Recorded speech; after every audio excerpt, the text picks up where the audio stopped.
Magsasagawa naman po ng libreng eye screening para sa mga kababaihan sa Manaoag, Pangasinan bilang bahagi po ng paggunita ng Women's Month ngayong Marso. Ayon sa ulat ng Tourism Operations Office, bukas ang aktibidad para sa mga kababaihan mula sa pribado at pampublikong sektor kabilang ang mga babaeng senior citizens. Katuwang ang isang eye center sa Pangasinan, tutukuyin ng sa screening anumang problema sa paningin upang mabigyan agad ng kaukulang lunas.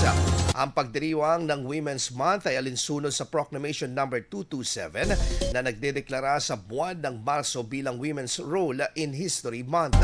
Samantala, inanunsyo rin ng Municipal Social Welfare and Development Office or MSWDO ang pagsasagawa ng Advocacy Walk sa Marso 9 kasama ang mga partner stakeholders at duty bearers bilang bahagi ng selebrasyon. IFM News. IFM News. IFM News.